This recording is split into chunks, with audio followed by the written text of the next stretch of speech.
Good afternoon. It is October 26, 2018, and this is a supplement to our usually morning broadcast, and this is the Retraction edition.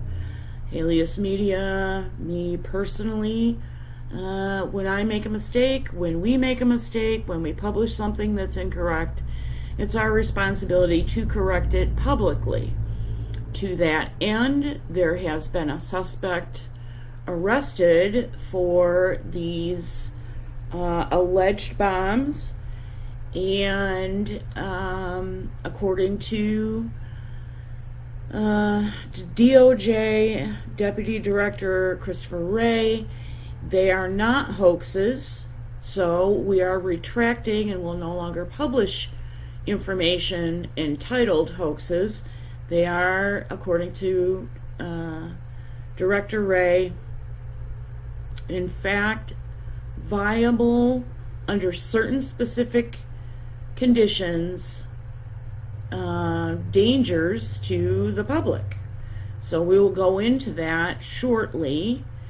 Again, we have the name of the suspect, Cesar Altieri Sale. And I just, I want to apologize personally.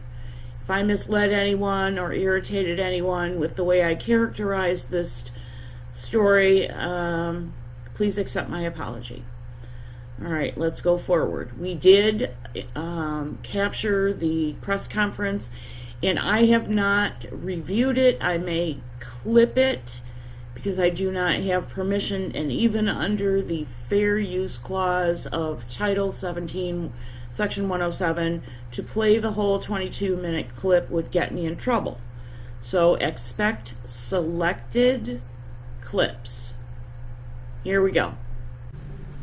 Well, I'm going to duck out of here as soon as they come in, Lester. But, you know, those packages were still being discovered as the agents were closing in Florida. And I'm going to get out of the way because here they come.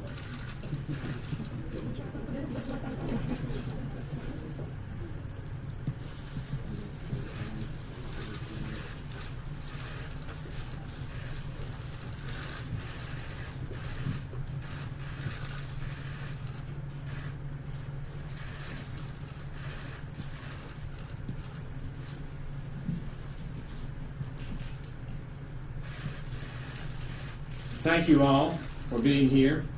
Over the past week, more than a dozen suspicious packages have been sent through the United States Postal Service to a media outlet, a Hollywood actor, and at least 7 high-ranking current and former political leaders in the Democratic Party. This is utterly unacceptable. Political violence or the threat of violence is antithetical to our vigorous system of self-government. It is a threat to that respect for law and process that allows our people to accept legislation, elections, court rulings with which they do not agree. This is the central feature of our system of government. You advocate for your beliefs enthusiastically, but we peaceably and lawfully comply with the results. Please know that from the beginning, this investigative team has made this matter a top priority, focusing their great talents and expertise on neutralizing this threat. They have moved swiftly and professionally, using extraordinary technical expertise to apprehend the one alleged responsible. This is a demonstration of the skill, capability, and determination of our American law enforcement, the best in the world. So I am pleased to participate in this announcement that a suspect is in the custody of the FBI. I want to remind everyone that the defendant in this case, as in every case, is innocent until proven guilty.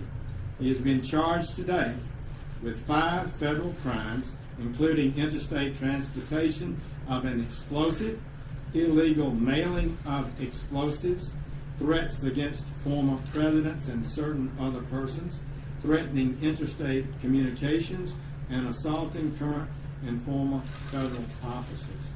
For these charges, the defendant faces up to 58 years in prison. These charges may change or expand as the investigation proceeds. This is a law and order administration. We will not tolerate such lawlessness, especially not political violence.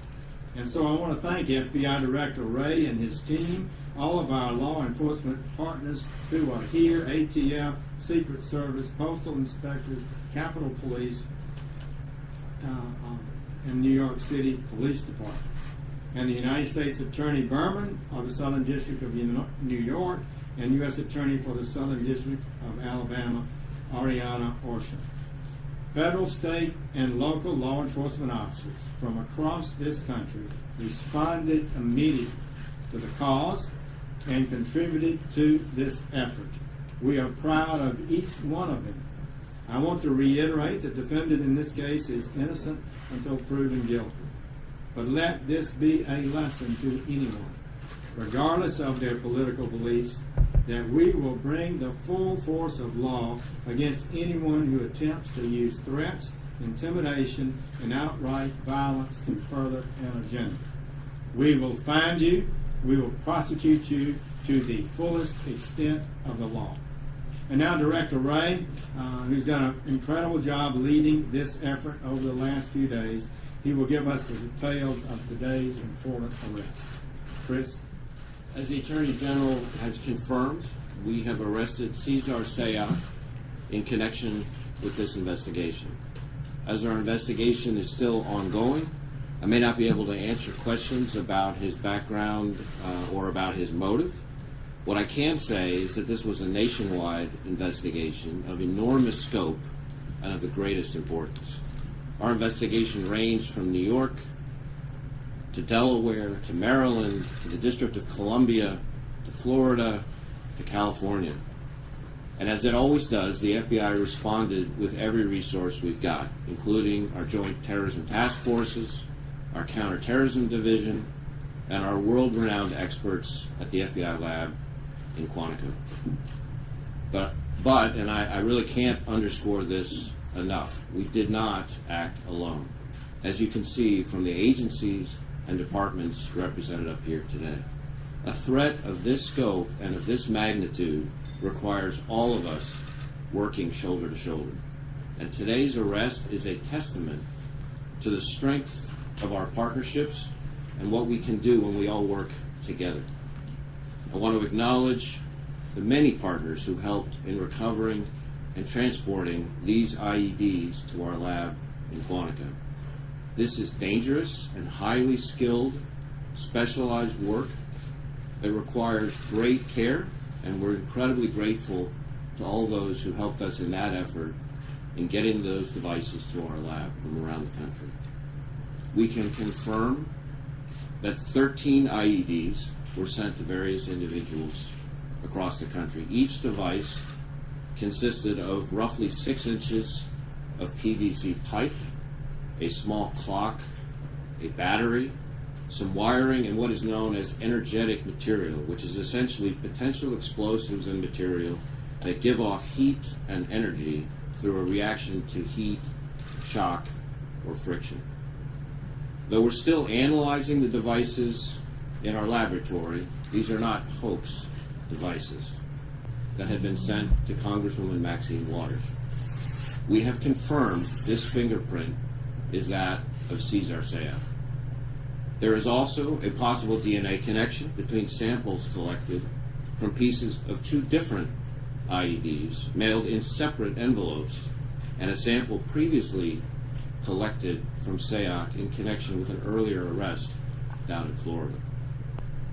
Late last night, we also turned to our partners in the Florida Department of Law Enforcement for confirmation of this DNA connection, and we want to thank them in particular for their very quick work. I also want to thank the men and women of the FBI's Counterterrorism Division, who today's arrest doesn't mean we're all out of the woods. There may be other packages in transit now and other packages on. So we need the help of everyone out there, every citizen, everyone in law enforcement, everyone we've got, to help with this investigation in the days to come. If you've got any information, please call us on our tip line at 1-800-CALL-FBI or our email line tips.fbi.gov. No piece of information is too small. Every tip could be the one that leads to something very important. And of course, if you see something suspicious activity, please call your local authorities. We need all hands on deck. We need to stay vigilant. Now I'd like to turn the podium over to Commissioner O'Neill from the NYPD. The JTTF in New York was the first of its kind in the nation. It's been in business since 1980. Today there are 300 investigators from 56 agencies. 113 of them are New York City cops. This case told that story again.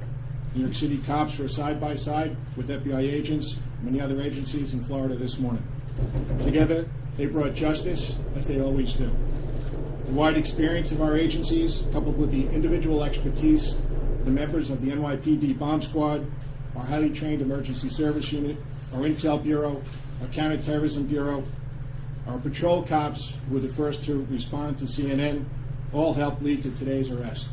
Today's arrest means that New Yorkers and indeed people across our nation are safe, but as Director Wray said, there might be more packages out there, so everyone still needs to take caution. And if you see something out there, call 911, and in New York City we have a number also, 1-888-NYC-SAFE. Good afternoon. I'm Jeff Berman, United States Attorney for the Southern District of New York. 5 days ago, on October 22nd, law enforcement recovered the first device from a residence of George Soros. Over the last 5 days, as more packages were found across the country delivered to former presidents, federal officials, and public figures, our law enforcement community, federal, state, and local, has worked day and night together with other prosecutors from my office to identify and apprehend the perpetrator that has now happened. Today, my office has filed a complaint against Cesar Sayoc, charging him with multiple federal crimes for his insidious conduct. Specifically, the defendant is charged with 5 counts that include illegally mailing and interstate transportation of explosives and threatening a former president of the United States.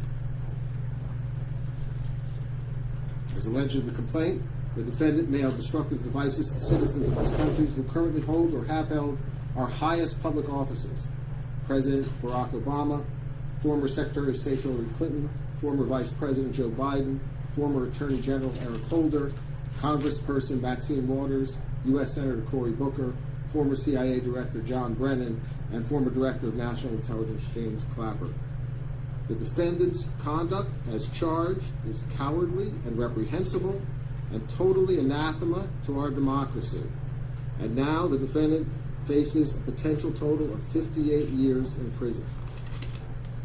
This is an ongoing and active investigation. We will not rest until these crimes are fully investigated and the defendant or defendants are brought to justice. Good afternoon. My name is Gary Barksdale, Deputy Chief, United States Postal Inspection Service. First off, like many of my colleagues, I'd like to thank all of our federal partners who participated in this nationwide investigation: FBI, ATF, Secret Service, New York Police Department, and the many state and local law enforcement agencies who provided valuable assistance. Truly, I can say this is the way law enforcement is supposed to work. This was a massive investigation. It was a collaborative effort, and it was well coordinated with each agency bringing a special expertise to the table. Fortunately, in this case, none of the devices detonated, and there was no injuries. However, postal inspectors will remain vigilant and monitor postal facilities to determine whether there are additional mailings that have not yet been discovered. Good afternoon, Tex Ellis, the Secret Service Director.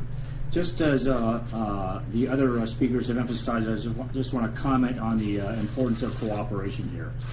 We were in the forefront of this with receiving early packages on Tuesday and Wednesday, and fully engaged with the Joint Terrorism Task Force and other federal partners. I just want to acknowledge the great work done by the FBI, ATF, the Postal Service, and inspectors, New York City Police, Capitol Police, and then the different states involved: New York, Florida, California, Delaware, Maryland, and even the District of Columbia.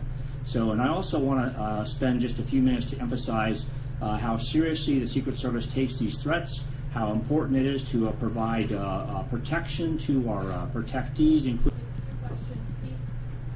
Mr. Wray, can you tell us along the lines of how fast this moved? When did you folks isolate the fingerprint? So each of the devices was being brought through what are called total containment vehicles to our lab, and they were coming kind of seriatim. And we received some of them. The first two that we received were the devices that were sent to former President Obama and the D.C. package that was sent to Congresswoman Waters. And so the analysis began on that, I think, yesterday, and we were starting to receive information over the course of the last 24, 36 hours. So it was found. The devices themselves, it's important to say, as is in the complaint, that even if the devices, and we're still trying to determine whether or not they were functional, as they say, so we're doing all kinds of analysis on that to make a definitive determination, but they did contain energetic material, which, if subjected to the right combination of heat or shock or friction, could be dangerous to the public, and the public should treat any device like that as important. Attorney General Sessions, could you tell us plainly why was he targeting Democrats? I don't know, other than what you might normally expect. He may have been appears to be a partisan, but that would be determined by the facts as the case goes forward, and I'm not able to comment on that. Is he cooperating? We're not going to be discussing where the investigation stands at this time. I'd just like to say that I am amazed at the speed in which independent investigators and reporters in my Twitter feed went to work as soon as they had a name.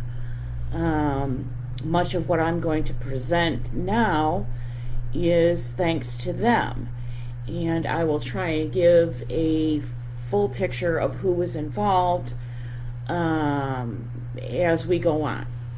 So let's look at the suspect himself and discover what we can find out now as a matter of public record. 0 Hour 1, first and foremost, because it was his Periscope that I was sitting in when we were waiting for the press conference, or maybe it was just before the press conference. At any rate, I was sitting in his Periscope, and when the name was released, I went to mugshots.com and found this record. U.S. counties: Florida, Broward County, Caesar Sayak. And this is his mugshot. We're going to see it again. And it has an ID, and the name is Sayak Caesar, white, male, hair color black, eye color brown, 6'1", 265, birth date, and so on. Current location he was put under supervision for a charge in May of 2014, and the location was Fort Lauderdale. The current status was active as of this record. Supervision type was a probation felon. So he was on probation for a felony. His scheduled termination date for his probation was in May of 2015.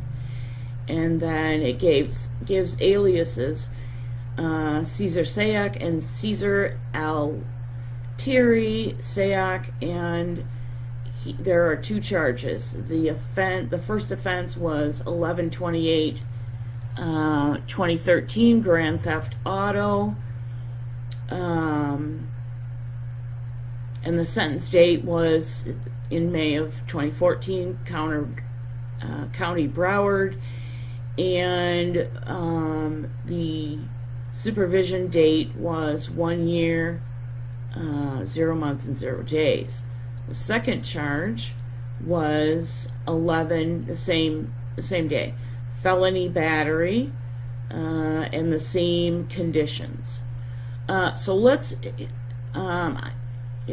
if you recall, maybe you don't recall, I am an amateur genealogist, and so names to me give me a toehold from where to research. So Caesar is a family name, but it also can be a first name, and it's of Latin origin, as you might expect.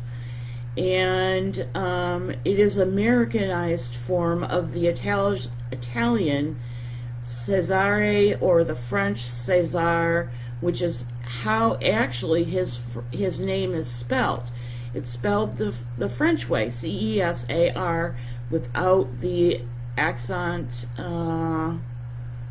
Is that accent aigrave? I think I can't remember. Sorry, French was a long time ago. Anyway, so Italian origin, and then this second name, which seems to be a middle name, and that's a speculation, is an Italian name.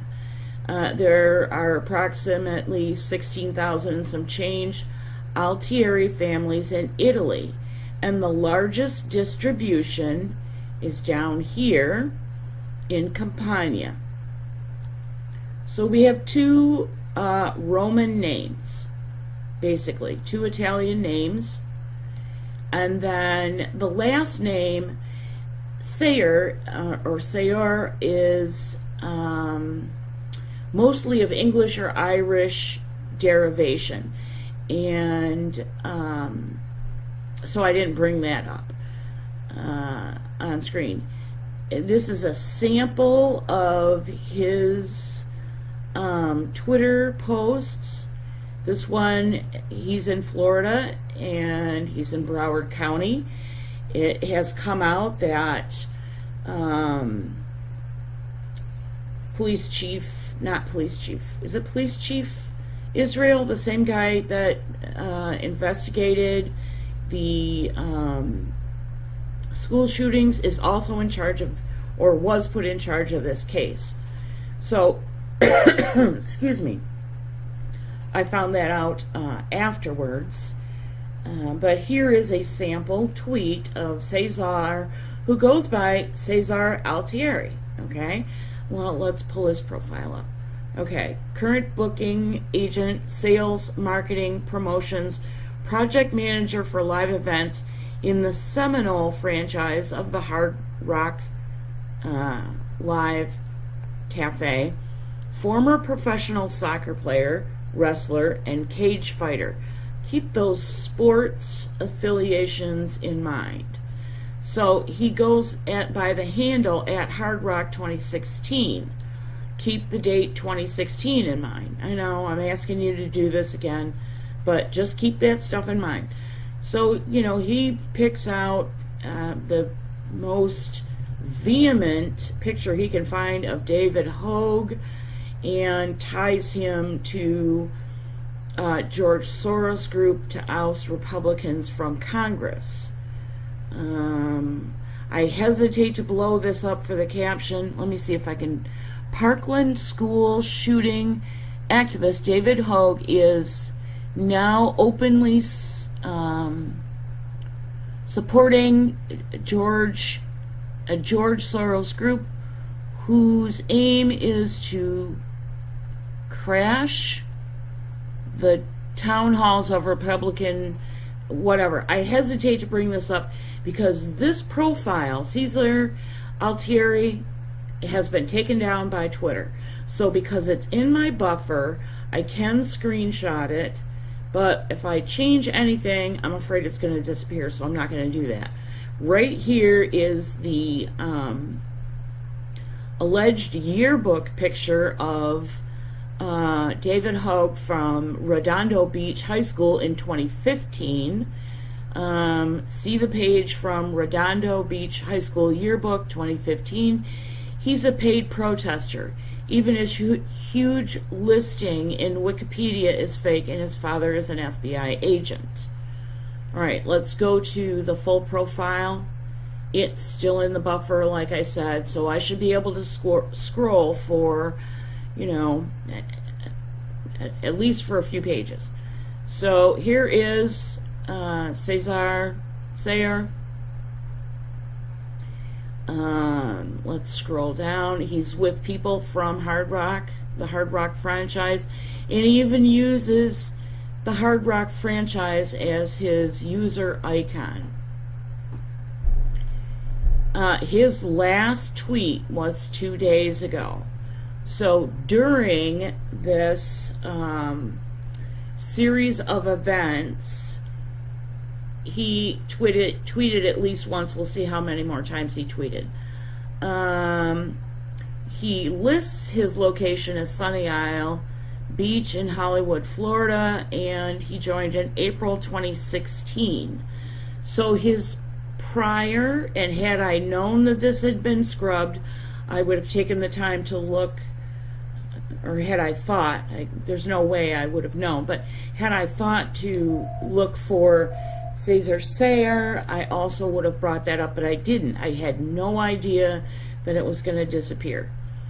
And it is followed by one follower that I know, and this is Ford Fisher, an independent journalist. So, this last tweet on this account was retweeting his own tweet. It says replying to his own ID. And this is about George Soros. Again, backed by George Soros, Democratic candidate for Florida governor Andrew Gillum admits he takes money from Soros. Gillum wins primary, Florida candidate, and so forth. The next tweet is, we unconquered Seminole tribe, entire Hard Rock millions. 04 customs say absolutely no. Andrew Gillum can't handle his own city, Tallahassee, Florida, Leon County. Highest crime rate ever, 4 years, 70.6%, I guess, in state Florida. Gilliam plan tax all businesses 40% that stop business under FBI. He writes like a non-native English speaker.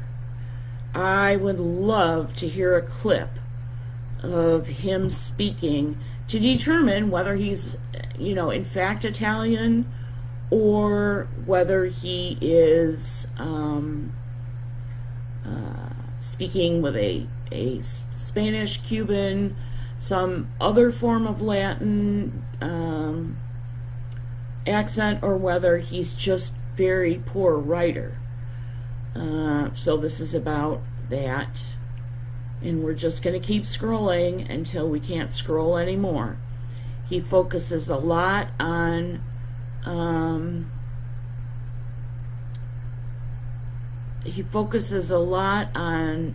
Soros, and this is interesting. I'm curious if this is a related account. We're going to bring it up, but we're not going to hit it, and it may be a bust.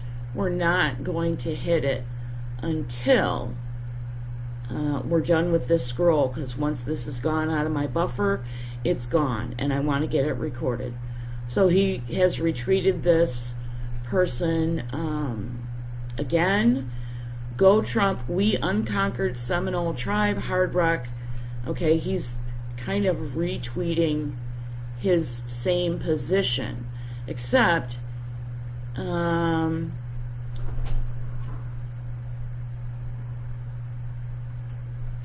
boy, he's a big Trump fan apparently. Greatest President Trump ever shut the border down. Oh boy. This our land, not theirs, May 10th, 1842. Our chief grandfather, Steve Osceola, defeat President John Tyler, 1,500 troops. And he's adding a comment to a tweet from USA Today. Donald Trump has threatened to close the southern border in response to the caravan, and he retweeted this on the 21st, which would have been, today's Friday, like Monday or Tuesday? I don't know. All right. This is really interesting. This other account keeps getting retweeted, and I have to think that they are either pen type names or pseudonyms to double his reach. That's a common tactic. One could be a bot of the other account. The account name Cesar Altieri could be a bot of Julius Caesar Milan, but we're gonna go look at that in a minute. All right, more same stuff. Oh, now he goes after TMZ. You biggest piece of crap, TMZ.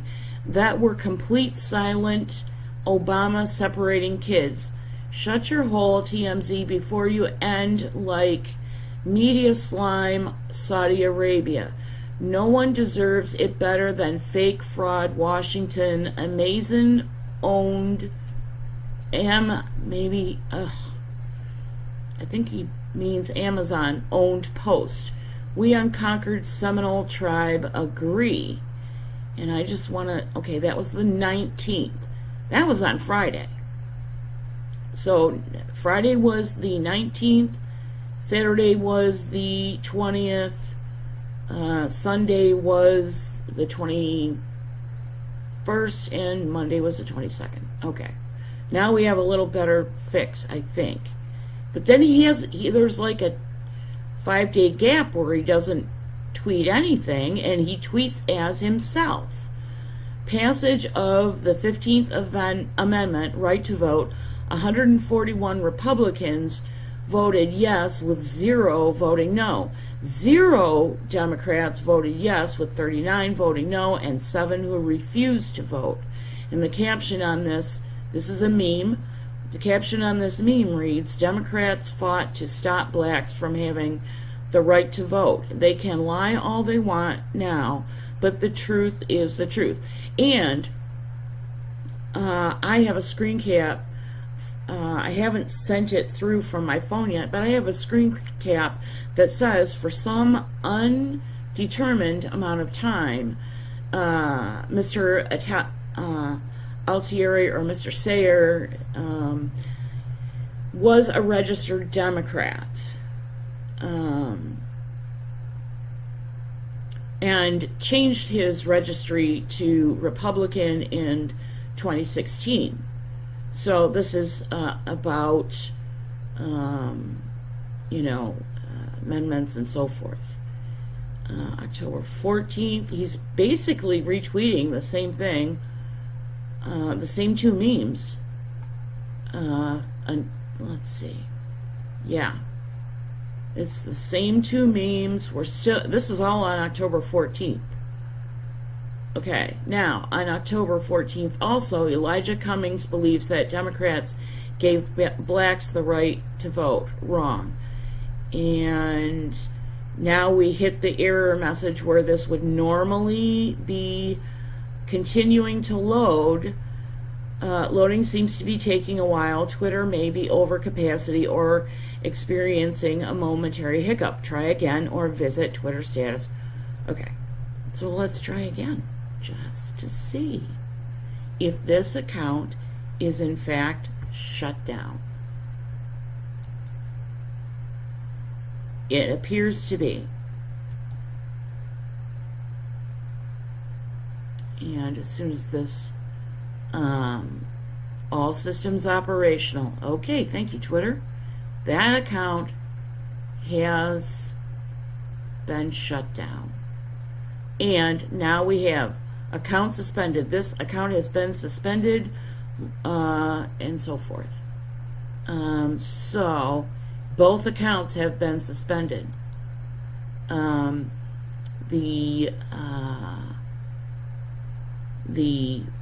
Cesar Altieri and the Julius Caesar Milan. Okay, so this now we're gonna. I want to acknowledge this person who writes under the pseudonym the GunWriter. He's the one who gets credit for going after the Florida criminal history, but we're not going to read it off his page. It's really hard, and we're going to go to a series of screen captures I made. And just so you know that this is in fact off this man's page, or this person's page, transaction ID 102-82401. That's with Sayak Caesar, to name aliases 2. The social security number is blanked out. Okay, so there it is. Let's go back to the desk. Second thought, let's just go straight to my Twitter feed, and we're going to go to my page so that I can pick up some of the things that I caught in tweets. I did record for you the African American young black leaders address by the president. It was really awesome, but I want to, this is me all tweeting about Trump, and here is the last time you will see me use the word hoaxes. This was Jack Posobiec giving an update of what we knew, and this is when all of us were busily looking for information. 0 Hour has retracted. Oh no, 0 Hour actually retweeted the status we just had, but since the tweet's gone, Zero's post is gone.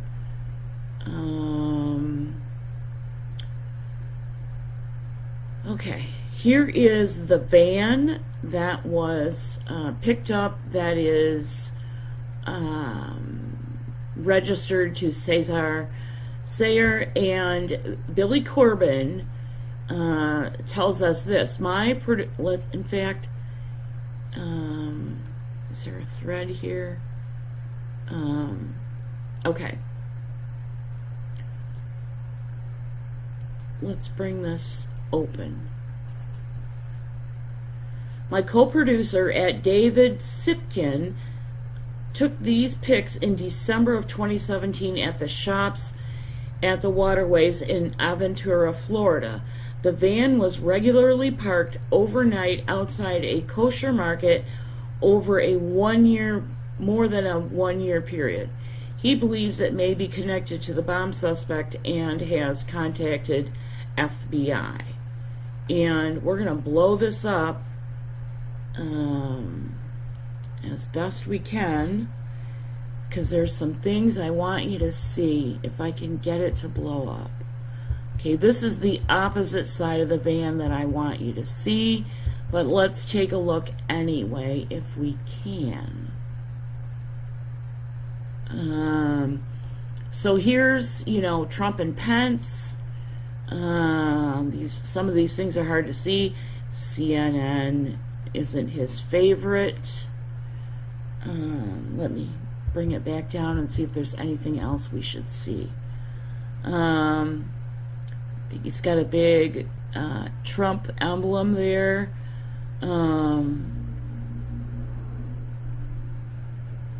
Let's see, is there anything else?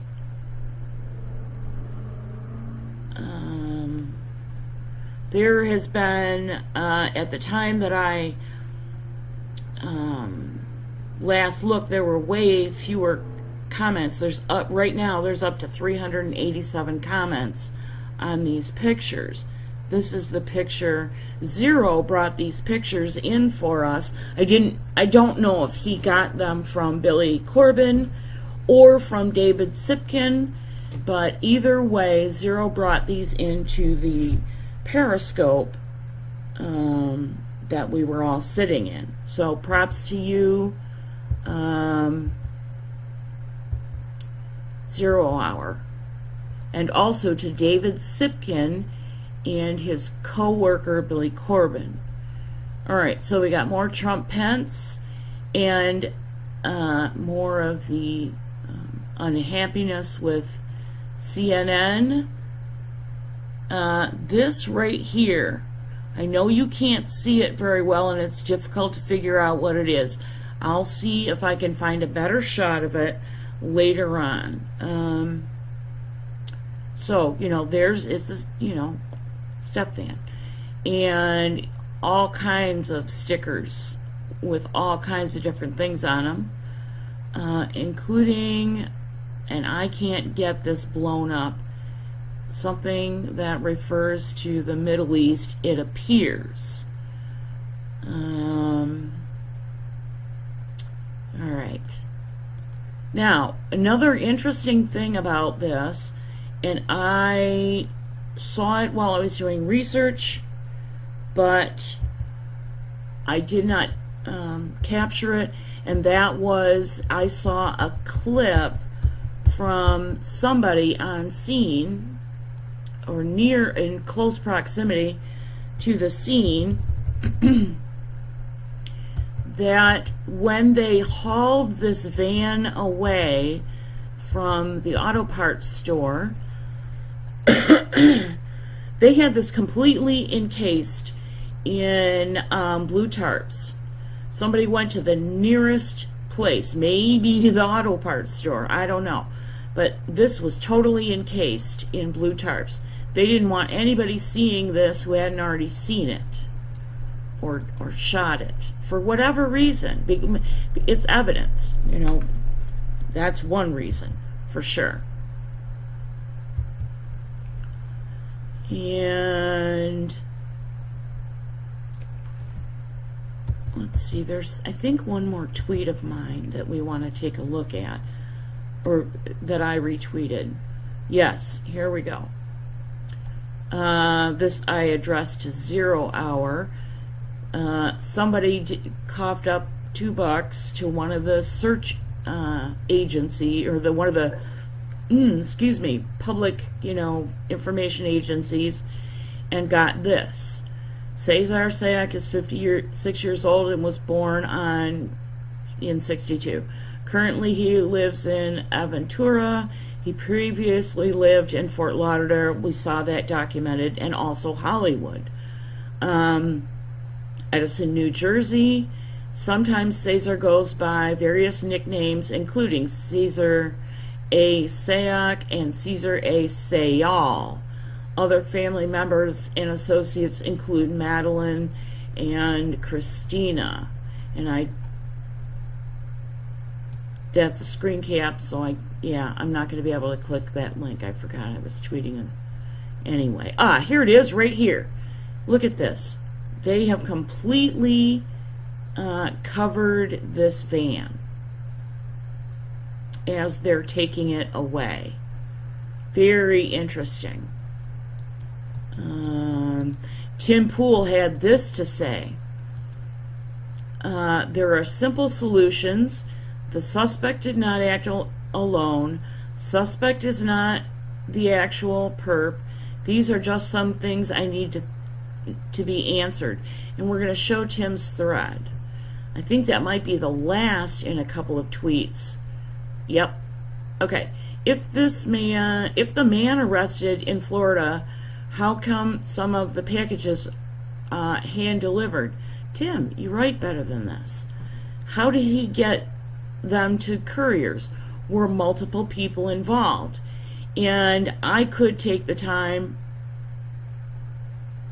to answer him, because we got the answer from either Deputy Director Wray or the Secret Service Director. I can't remember which. Whoops. And Jim Hoft, who we have had report. We've featured some of his reports yesterday or today. Yesterday, I think. Excuse me, I'm sorry. Also reported for the Gateway Pundit. And I think we are back into the time frame just before that news broke, because these are clips of the young black leaders at the White House, which I had been retweeting. All right, now let's make a valiant attempt to get back to the desk.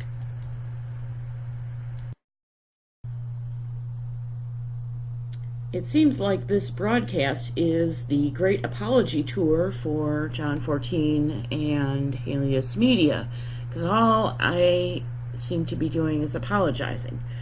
I kept calling the suspect Sayer instead of Sayak, and I caught it when I was doing my run-through. What you're seeing on the screen is me showing you how I do a screen capture when it's a lot of text. I key in on a phrase that I've already captured in a previous shot. I copy it, paste it, and save it so that it's in a numerical series, and the top and bottom are keyed in whenever possible to the previous shot. So not only are they in numerical order, they are also sort of, you can recognize content from the previous shot. And this is all me cutting up the very long screen cap of the GunWriter's repost of the Florida arrest record of Cesar Altieri Sayak, or Sayal, as we discovered. He also goes by Sayal, and believe me, I will be going back to Twitter to find out if there's anything with Sayal in it. But for now, we're already at 49 minutes, and I've tried your patience enough. I think we're going to call it a day, and I will bring you the rest a record in a part 2 broadcast, along with whatever else we discover. I thank you so much for your patience, and there are a handful of new YouTube subscribers that were a surprise to me when I went to post this morning. So you new YouTubers, thank you very much. It doesn't show me if your subscriptions are set to private. It doesn't show me who is subscribed to me. So the whole of the YouTube subscription contingent, you're starting to gain a little traction on BitChute. You got a ways to go, but you are gaining some traction. And to BitChute, shout out. You guys keep me going as always. I appreciate you sticking with me and giving me a thumbs up and so forth. You can also like, share, and comment on our content wherever you find it. And we yesterday, just as an update, yesterday resumed posting on Gab because we had a continuing influx of new followers with no posts for 6 months. So we're going to give Gab a second try and see what happens. All right, for me and the Shepherd, for reals, people, we're calling it a wrap. I hope you're blessed. I hope you have a safe and enjoyable Friday night, and we will see you soon.